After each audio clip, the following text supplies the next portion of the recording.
बोलिए भगवान श्री गणेश जी की जय।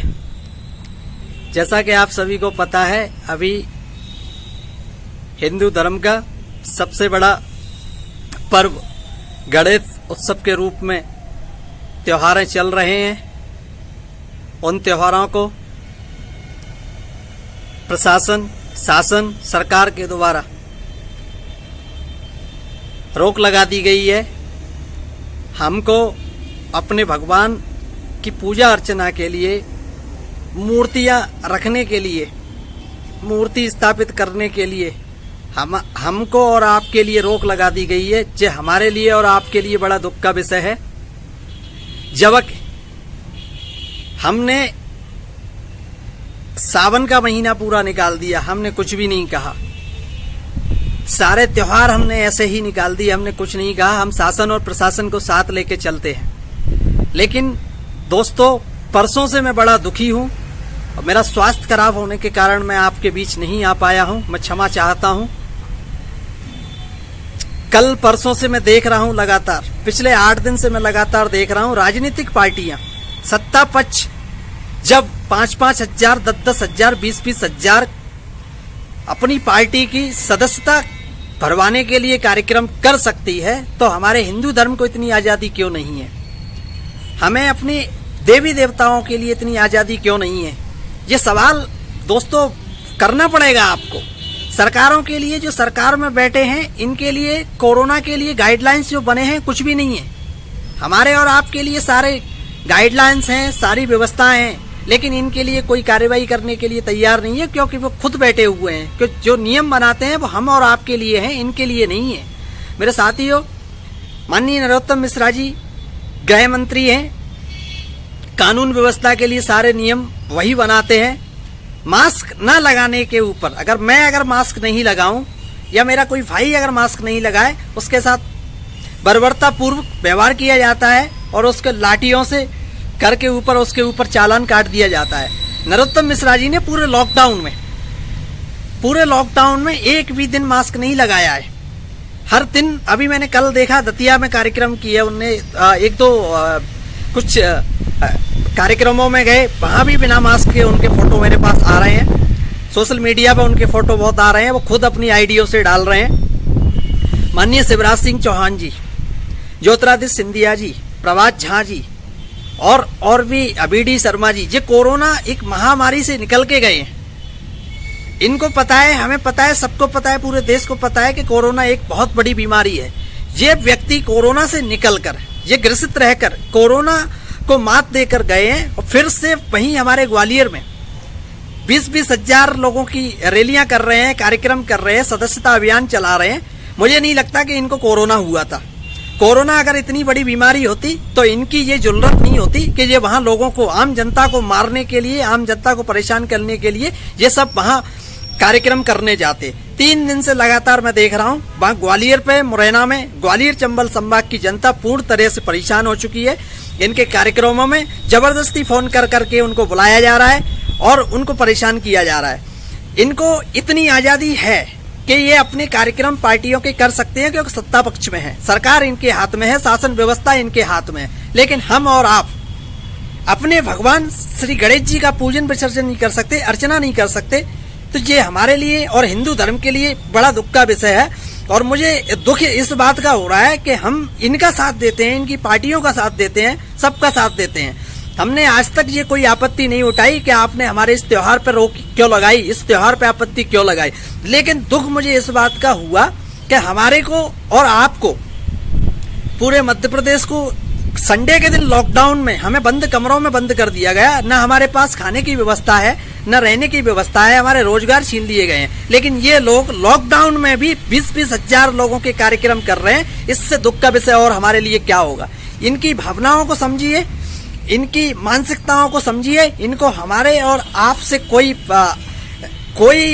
मतलब प्यार स्नेह नहीं है और हमारे इनसे कोई मतलब नहीं है। जे हमें और आपको परेशान करना चाहते हैं और अपनी राजनीतिक रोटियां सेक रहे हैं। हमें पार्टियों से कोई मतलब नहीं है। हमारे सनातन धर्म में आपको पता है, निम्न वर्ग के लोगों ने मेलाओं की तैयारी की, मूर्तियां बनाई, बहुत सारी चीजें की। उनके लिए उनके लिए ये साल कैसा रहेगा। पिछले वर्ष भी आपने देखा बारिश की वजह से मेला फेल हुए थे।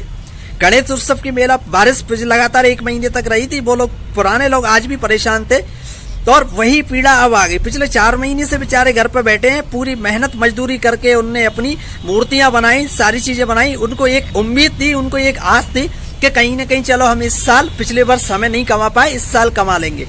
लेकिन वो भी इन शासन की व्यवस्थाओं ने, प्रशासन ने उनके लिए रोक लगा दी और अपनी पार्टियों के कार्यक्रम करने के लिए आप जहां से ग्वालियर तक जा रहे हैं, आप कोरोना को पीड़ित थे। अभी 4 दिन पहले आपने देखा था उज्जैन में कार्यक्रम हुए थे, मोहन यादव जी मंत्री जी थे, वो भी कोरोना पॉजिटिव थे। अगर हमारे घर में या हमारे साथ में किसी को अगर कोरोना हो जाता है तो हमें 14 दिन के लिए क्वारंटाइन करा दिया जाता है। लेकिन माननीय ज्योतिरादित्य सिंधिया जी उज्जैन कार्यक्रम में गए थे, मोहन यादव जी जब कोरोना पॉजिटिव हुए हैं तो इनको क्वारंटाइन क्यों नहीं कराया गया। मुझे पार्टी विशेष से कोई मतलब नहीं है, हमारे हिंदुत्व की बात है, हमारे हिंदू धर्म की बात है। हमारे त्योहारों पर रोक लगाई जाती है और अपने राजनीतिक पार्टियों पे आप कार्यक्रम कर रहे हैं, जो हमारे लिए और आपके लिए बड़ा दुख का विषय है। माननीय शिवराज सिंह चौहान जी, माननीय नरोत्तम मिश्रा जी, माननीय ज्योतिरादित्य सिंधिया जी, माननीय बीडी शर्मा जी, मैं आपसे निवेदन करना चाहता हूं इस तरीके की मतभेद वाली स्थिति पैदा ना करें। आपके लिए प्रदेश एक बराबर होना चाहिए, प्रदेश की जनता एक बराबर होना चाहिए। ये दोगलापन, ये भेदभाव वाली स्थिति पूर्ण ना करें।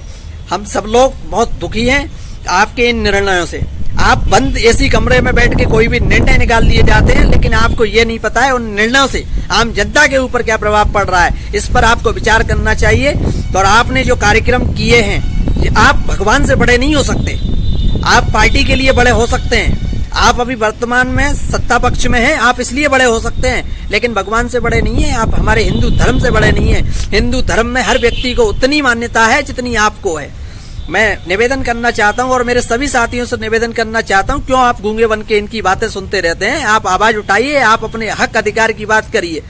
ये लोग आपको इसी तरह परेशान करते रहेंगे तो मेरा निवेदन आपसे सभी से यह है कि ज्यादा से ज्यादा ये 3-4 दिन के जो कार्यक्रम हुए इनको आप उजागर करिए। और मेरे हिंदू धर्म के सारे संगठन वालों से निवेदन करना चाहता हूं, भारतीय जनता पार्टी अगर कोई कार्यक्रम करती है या कुछ करती है या कोई घटना वहां से घटित होती है तो आप क्यों मौन व्रत धारण कर लेते हो। आप इनके खिलाफ क्यों नहीं बोलते। आप हिंदू धर्म की बात करो, आप पार्टी की बात मत करो। मेरे सभी हिंदू धर्म के राजनीतिक हिंदू धर्म के संगठनों से निवेदन है कि आप अपनी आवाज बुलंद करें, आप इनसे बोलिए। हमारे हर कार्यक्रमों पे, हमारे हर धार्मिक त्योहारों पर रोक लगाई जाती है, लेकिन ये इनकी राजनीतिक पार्टी 4 दिन से कर रहे हैं। कोई भी व्यक्ति मैं पिछले 3 दिन से देख रहा हूं, मैं लगातार 3 दिन से फेसबुक के माध्यम से, व्हाट्सएप के माध्यम से, ट्विटर के माध्यम से विरोध कर रहा हूं इन नेताओं का। क्या आप में हिम्मत है? आप अगर सच्ची हिंदूवादिता अगर दिखाना चाहते हो तो इससे अच्छा मौका आपको कभी नहीं मिलेगा। आप या फिर ये कह दीजिए कि हिंदू धर्म के नाम लेकर आप भारतीय जनता पार्टी की राजनीति कर रहे हो, जिसके लिए मैं इसको पसंद नहीं करता हूं। आप जिसका भी साथ दो, तन मन धन से बिल्कुल एकाग्रता के साथ दो। और मैं कहना चाहता हूं कि आप सब लोग सवाल करें इनसे कि भैया हमारे धर्म के साथ आप ऐसा क्यों कर रहे हो, हमारे धार्मिक आयोजनों के साथ ऐसा क्यों किया जा रहा है। आप सब लोग इनसे सवाल करें, आप इनसे बात करें और आप इनसे मांगें। और कितने लोगों पर मैं पूछना चाहता हूं, पिछले 3 दिन के अंदर में बिना मास्क लगाए बहुत सारे लोग कार्यक्रम में हजारों की संख्या में उपस्थित हुए हैं। कितने लोगों के ऊपर इनने मुकदमे दर्ज किए हैं। राजनीतिक मंच पे भी मैंने देखे थे। राजनीतिक मंच पे जब प्रदेश का एक मुख्यमंत्री के सामने बिना मास्क के कोई व्यक्ति अगर उनसे मिलने आता है तो उसके ऊपर अगर कार्रवाई नहीं होती है, तो मैं तो ये कहता हूं कि ये सब हमारे लिए और आपके लिए है। इनसे मिलने जाए, इनसे कुछ करने जाए तो ये स्थिति हमें बर्दाश्त से बाहर है। और मैं निवेदन करना चाहता हूं मेरे सभी साथियों से ज्यादा इनसे सवाल करो और इनकी ताकत को दिखाओ कि आप भगवान से बड़े नहीं हो, आप भगवान से छोटे हो।